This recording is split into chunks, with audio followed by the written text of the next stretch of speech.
What if I told you there are plants you only need to plant once, and they can feed your family for years? In today's world, this sounds almost impossible. We are used to buying seeds every season and groceries every week, so the idea of planting once feels unrealistic. But this belief isn't natural, it's learned.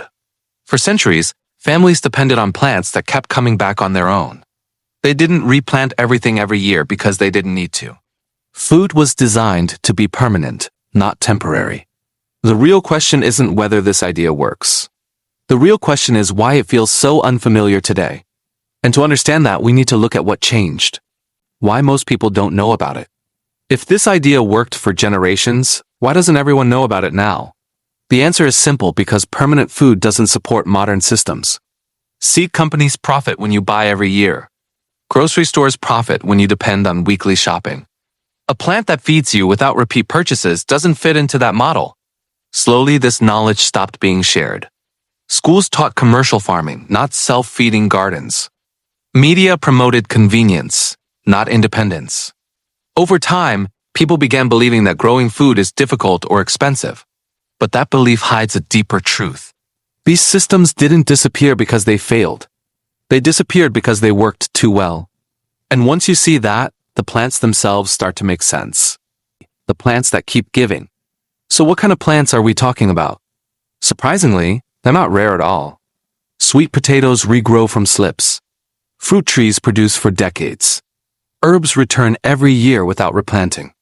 Some greens grow back after cutting. These plants are designed by nature to renew themselves. Once planted, they don't ask for much, just time. The longer they stay in the ground, the stronger they become. Each season, they grow deeper roots and produce more food. This is why old gardens were built around these plants. They weren't chasing quick harvests. They were building lasting food sources. And when you understand this, you realize it's not about one plant, it's about what happens next. How one plant becomes a system. Here's where things get interesting. A single plant doesn't stay single for long. Once established, it starts changing the soil, holding moisture, and creating better conditions around it. Some plants spread underground. Others drop seeds. Over time, what began as one planting turns into a small ecosystem. The soil improves. Water stays longer. Weeds reduce naturally. Each year, the garden needs less work but produces more food. This is the opposite of modern gardening, where effort increases every season. In plant one systems, effort decreases. Nature takes over. And once the system is running, it becomes something much bigger than food. It becomes security. Why this matters right now? Why does this matter today more than ever? Because food has become uncertain. Prices rise. Quality drops. Supply chains break. Families feel pressure every time they enter a grocery store. Plant one systems don't respond to inflation or shortages. They respond to sunlight and seasons. When food grows at home year after year, it creates stability. It reduces fear. It brings control back into daily life. This isn't about escaping society, it's about protecting your family. And once people experience that sense of control, they start noticing something else. These systems don't just save money, they save effort too. The effort myth nobody questions. Most people assume growing food means constant work. But that's only true for plants that aren't meant to last. Plant one systems require effort mainly at the beginning. After that, the workload drops. Roots go deeper. Plants defend themselves better. The soil stays healthier. Many people are shocked to discover that maintaining these plants takes less time than maintaining a lawn. Instead of weekly tasks, it becomes seasonal observation. Nature handles the rest. This is why these systems survived for generations. They fit into life instead of controlling it. And when families adopt them, something unexpected happens. What families notice first? The first thing families notice isn't the savings, it's the abundance. Food becomes something you harvest, not chase. Children see where meals come from. Waste decreases. Excess food gets shared or replanted. Over time, families feel less dependent and more confident. Meals taste better because they're connected to effort and patience. The garden stops being a project and becomes part of daily life. Many people say the same thing. Once they start, they can't imagine going back.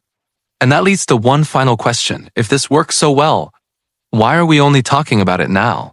Why you're hearing about it now? You're hearing about Plant One systems now because pressure forces change. Rising costs, uncertain futures, and health concerns are pushing people to look backward for solutions. Knowledge that once lived quietly in families is resurfacing through modern platforms. This isn't a new idea, it's a rediscovered one. When systems become fragile, simple solutions return. Plant once, feed your family forever isn't a slogan. It's how food worked before we forgot. And once you understand it, the question changes. It's no longer, does this work? It becomes, why didn't we learn this sooner? The garden that grows smarter each year. What if your garden became easier to manage every single year instead of harder? That's exactly what happens in Plant One systems. Unlike annual gardens that demand fresh effort every season, these gardens improve with time. Roots go deeper, soil becomes richer, and plants learn how to survive on their own. Each year, the garden adapts better to heat, drought, and pests. You stop fighting nature and start cooperating with it. The work slowly shifts from labor to observation. Instead of planting again and again, you simply guide what's already growing. This is why older gardens often look more productive than new ones. They've had time to learn. And once you see a garden improving instead of declining, it changes how you think about food completely. The hidden role of time. Here's the part most people overlook. Time is the most powerful ingredient in food production. Modern systems chase speed. Fast growth, fast harvest, fast profit.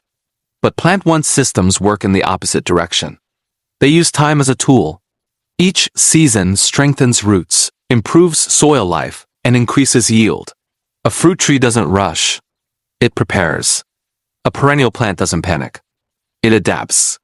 This slow approach creates stability instead of exhaustion. When you allow plants to grow at their natural pace, they reward you with reliability.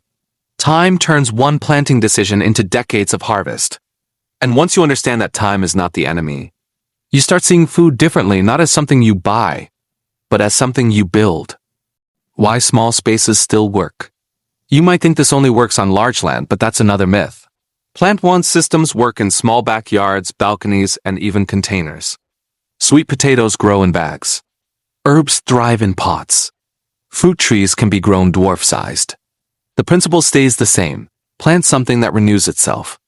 Even a few square feet can produce food year after year if chosen wisely. This makes the system accessible to almost everyone. You don't need acres. You need intention.